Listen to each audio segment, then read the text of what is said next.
जय हिंद, सलाम, स्वागत, आदाब सभी को मेरी तरफ से। कुछ अपडेट आए हैं सेंट्रल यूनिवर्सिटी ऑफ हैदराबाद की तरफ से और ये सभी अपडेट हैं पीएचडी के एडमिशन को लेकर। आपने सही सुना, लेकिन पीएचडी के जो नए फॉर्म आए हैं लगभग 10 दिन पहले, उसको लेकर अपडेट नहीं है, क्योंकि जब ये वीडियो बनाया जा रहा है उससे लगभग 2 हफ्ते पहले आपको 2 वीडियो मिल चुके हैं पीएचडी एडमिशन हैदराबाद यूनिवर्सिटी के 22 सेशन के। उसी अपडेट में कुछ नए अपडेट आए हैं, क्योंकि विश्वविद्यालय ने अपनी वेबसाइट पर लगभग 9 या 10 सितंबर को पीएचडी का न्यू सेशन का प्रोस्पेक्टर अपलोड कर दिया है। और प्रोस्पेक्टर अपलोड होने के बाद से जो जानकारियां अभी तक छिपी हुई थी, क्लोज थी, वो अब ओपन हो गई हैं और बहुत से आपकी समस्याओं का जवाब प्रोस्पेक्टर पर मौजूद है। उन्हीं की आपसे बातचीत होने वाली है। तो ये क्या सवाल होंगे वो आपको बताएंगे। यदि आपके पास भी कुछ सवाल है जो लगता है कि आपको परेशान कर रहा है, उसको पूछिएगा ज़रूर, और कौन सी हमारी बात आपको सबसे ज़्यादा बेचैन करती है उसको ज़रूर बताइएगा। तो वीडियो की करते हैं शुरुआत। सबसे पहली बात, एक सवाल आया था, उसी से करते हैं वीडियो की शुरुआत और फिर आएंगे धीरे धीरे प्रोस्पेक्टर पे। सवाल बड़ा अच्छा था कि जिन बच्चों का यूजीसी नेट या फिर सीएसआईआर नेट क्वालिफाई है नहीं, क्या वो बच्चे आवेदन कर सकते हैं या नहीं। सवाल के लिए धन्यवाद जिन्होंने पूछा। आपका जवाब है जी हाँ, बिल्कुल कर सकते हैं, बिल्कुल कर सकते हैं, क्योंकि केवल 15 डिपार्टमेंट ऐसे हैं जो पीएचडी के लिए फॉर्म आए हैं जिसमें विदाउट नेट आप आवेदन नहीं कर सकते। कौन से वो 15 डिपार्टमेंट हैं, उसके लिए जो वीडियो का पहला वाला पार्ट है उसको ज़रूर देखिएगा। उसका लिंक आपको मिल जाएगा वीडियो के डिस्क्रिप्शन बॉक्स में कि कौन कौन से 15 डिपार्टमेंट हैं जिसमें विदाउट नेट आप लोग आवेदन कर ही नहीं सकते हैं। उसमें नेट या फिर जेआरएफ होना ज़रूरी है, या फिर आईसीएचआर या फिर आईसीएमआर का क्वालिफाई कोई स्कॉलरशिप है, उसके भी यहाँ पे अप्लाई कर सकते हैं। लेकिन without net JRF, without scholarship का आवेदन नहीं कर पाएंगे उन 15 डिपार्टमेंट में। इसके अलावा जो भी डिपार्टमेंट हैं उसमें आप विदाउट नेट भी आवेदन कर सकते हैं। अब आते हैं प्रोस्पेक्टर पे। प्रोस्पेक्टर में एक जानकारी बड़ी अच्छी दी गई है, पेज नंबर तो मुझे याद नहीं होगा अभी, लेकिन आप लोग देख लीजिएगा।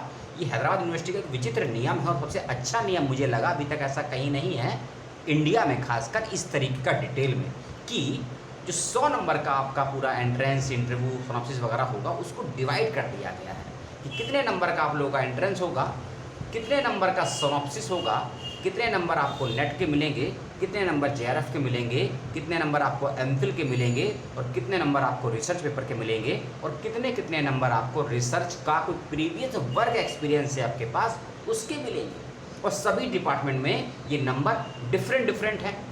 हिस्ट्री में अलग है तो हिंदी में अलग है, फिजिक्स में अलग है तो सोशोलॉजी में अलग है, इकोनॉमिक्स में अलग है तो कंप्यूटर साइंस में अलग है। तो ऐसा भी नहीं है कि किसी डिपार्टमेंट में हो सकता है सिनॉप्सिस के 15 नंबर हो और किसी डिपार्टमेंट में सिनॉप्सिस के 5 नंबर हो। एक डिपार्टमेंट का ऐसा देखा मैंने जिसमें रिसर्च क्वेश्चंस जो आप डेवलप करते हैं अपने प्रपोजल में, उसके 5 नंबर हैं। और एक डिपार्टमेंट में आपका जो रिसर्च का डिज़ाइन यानी कि प्लान होता है उसके 5 नंबर अलग से हैं। एक डिपार्टमेंट देखा जिसमें नेट के 5 नंबर हैं, जेआरएफ के 7 नंबर हैं, एमफिल के 2 नंबर हैं और रिसर्च पेपर के भी 1-1 नंबर। यानी कि इस तरीके से आपको जो 30 नंबर का क्राइटेरिया है ना, इसको फुलफिल किया गया है। और ये प्रोस्पेक्टर में डिटेल में आपको मिलेगा किस किस डिपार्टमेंट में किस किस तरीके से, यानी कि आप उस तरीके से अपने उस 30 नंबरों में से कितने नंबर ला सकते हैं, ये आपके हाथ में दे दिया है। हो सकता है आप लोगों का एंट्रेंस में स्कोर अच्छा ना हो पाए और आपको लगता है कि मैं इंटरव्यू अच्छा कर सकता हूँ या कर सकती हूँ, तो ये वाला क्राइटेरिया आपके लिए बहुत ज़बरदस्त रहेगा। अपने रिसर्च को डिज़ाइन कीजिए अच्छे से, अपनी हाइपोथेसिस, अपने रिव्यू ऑफ लिटरेचर, अपने क्वेश्चंस, अपने ऑब्जेक्टिव, अपनी बिब्लियोग्राफी और अपने चैप्टराइजेशन को बहुत डिफाइन करते हुए उसको सेटअप कीजिएगा अपने प्रपोजल में। और प्रपोजल बनाने को लेकर बहुत से वीडियो मौजूद है यूट्यूब पर, उसको ज़रूर देखिएगा। मेरे चैनल पर तो आपको बकवास मिलेगी, तो मेरे चैनल पर तो देखिएगा मत। हाँ, कमेंट करके पूछना हो तो पूछ लीजिएगा, और अगर इच्छा हो तो मेरे चैनल पर विजिट कर लीजिएगा। कुछ एक आधा वीडियो आपको मिल जाएगा पॉइंट ऑफ सिनॉप्सिस को लेकर, या ऑन द स्पॉट सिनॉप्सिस को लेकर, या शोध प्रस्ताव को कैसे डिज़ाइन करते हैं उसको लेकर। फिर भी समझने में तकलीफ हो तो कमेंट बॉक्स में अपना ईमेल आईडी, फ़ोन नंबर छोड़िएगा, आपसे हम स्वयं संपर्क कर लेंगे। ये एक नया अपडेट आया है।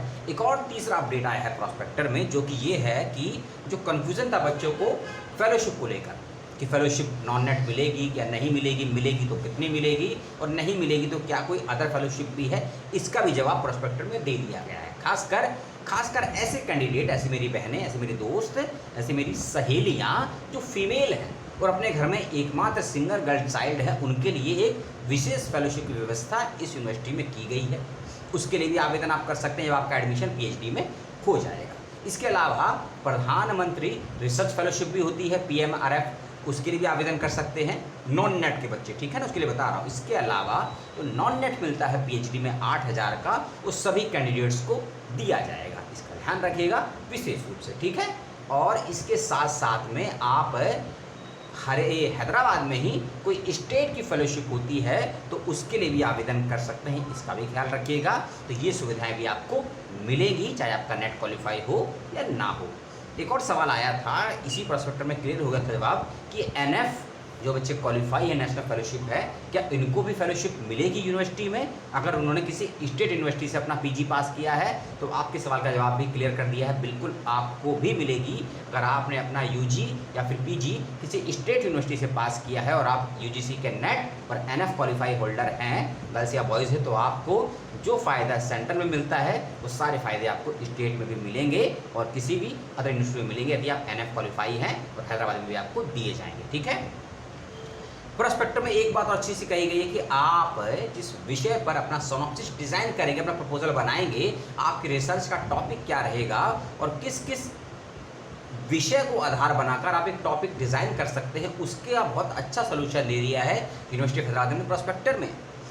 सभी डिपार्टमेंट के, जैसे हमारी डिपार्टमेंट ऑफ हिस्ट्री है, तो डिपार्टमेंट ऑफ हिस्ट्री में बेहतरीन फैकल्टी कौन कौन सी है, उन सभी के नाम, सभी की ईमेल आईडी, और वह सभी प्रोफेसर हैं, टीचर हैं, एसोसिएट हैं, असिस्टेंट हैं, उन सभी का स्पेशलाइजेशन किस किस फील्ड में है और किस किस फील्ड में वो लोग रिसर्च करवाते रहे हैं अभी तक, उस सब की भी लिस्ट दी गई है प्रोस्पेक्टर में। मान लीजिए कोई डिपार्टमेंट ऑफ हिस्ट्री का टीचर है, आपको नहीं मालूम कौन मॉडर्न हिस्ट्री पे काम करवाता है, कौन एंशिएंट हिस्ट्री पे काम करवाता है, कौन से शिक्षक हैं जो तुलनात्मक इतिहास पे, जिसको हम कंपैरेटिव स्टडीज़ बोलते हैं, उस पर काम करवाते हैं, कौन से टीचर हैं जो आर्कोलॉजी पे काम करवाते हैं, उन सभी की पूरी लिस्ट वेबसाइट पर दिए गए प्रोस्पेक्टर में डिटेल में दे दी गई। तो अपना सिनॉप्सिस आप उसी एरिया पे बनाएंगे तो आपको बहुत बेनिफिट हो जाएगा। इसके अलावा मान लीजिए आप लिटरेचर के स्टूडेंट हैं या कंपैरेटिव के हैं, तो आपको कथा साहित्य पे काम करना है, निबंध पे काम करना है, नाटक पे काम करना है, उपन्यास में काम करना है, बिल्कुल बनाइए। लेकिन आपने बना लिया ऐसे विषय पर, जैसे कि मान लीजिए आपने यात्रा वृत्तांत पे टॉपिक बनाया,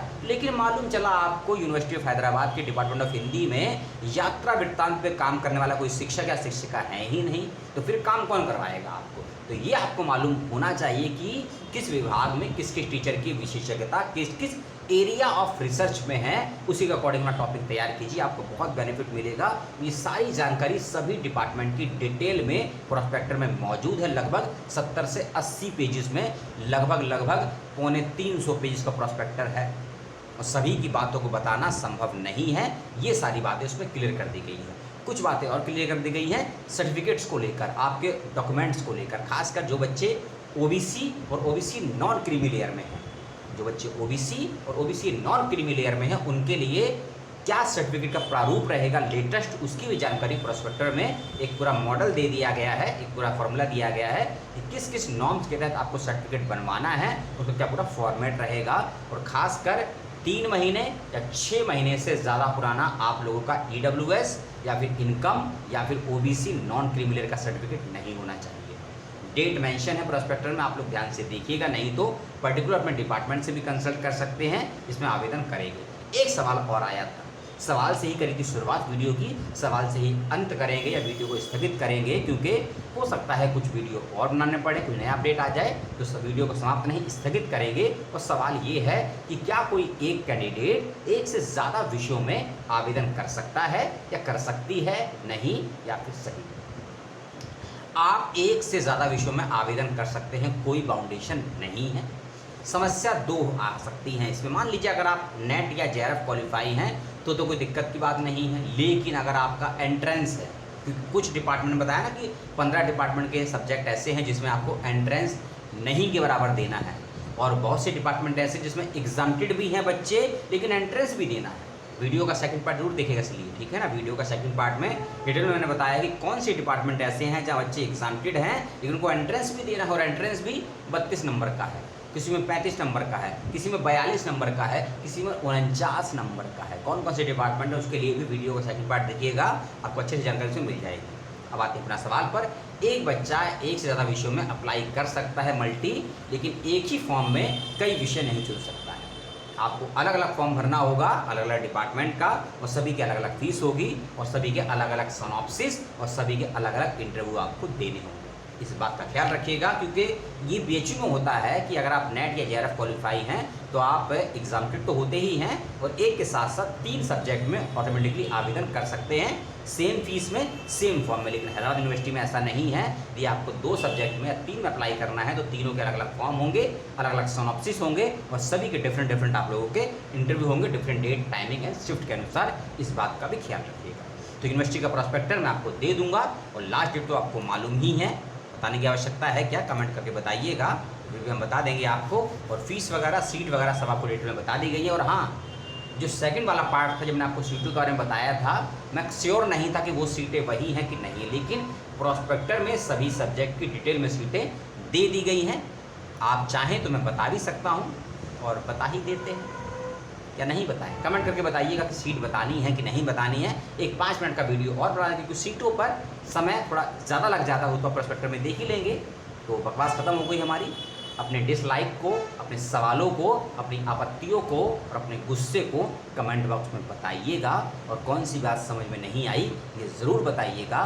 किसी और यूनिवर्सिटी का अपडेट जानना चाहते हो वो भी पूछ लीजिएगा अलग हाथ, क्योंकि अगला वीडियो शूट करना है, क्योंकि एक साथ 7-8 वीडियो शूट करने हैं, तो एडिट करना है, समय मिलता नहीं है। मॉर्निंग के समय शूट कर रहे हैं, शाम तक सारे वीडियो आपको मिल जाएंगे। अपना समय दिया आप लोगों ने, और 12 सितंबर है आज 12 सितंबर है। एक सवाल के साथ आपको छोड़ जाते हैं, कमेंट बॉक्स में जवाब दे दीजिएगा कि किसी दूसरे देश की रानी या राजा के मरने पर क्या किसी अन्य देश को अपने राष्ट्रीय ध्वज को झुकाना चाहिए या नहीं। इंग्लैंड की रानी की बात मैं कर रहा हूँ आपसे, और 11 या 12 सितंबर को भारत सरकार ने फैसला लिया है कि अपने राष्ट्रीय ध्वज को आधा झुका दिया जाएगा। ये सही निर्णय है या गलत निर्णय है, कमेंट करके बताइएगा, और रीज़न भी दीजिएगा कि सही है तो क्यों है और गलत है तो क्यों है। जय हिंद।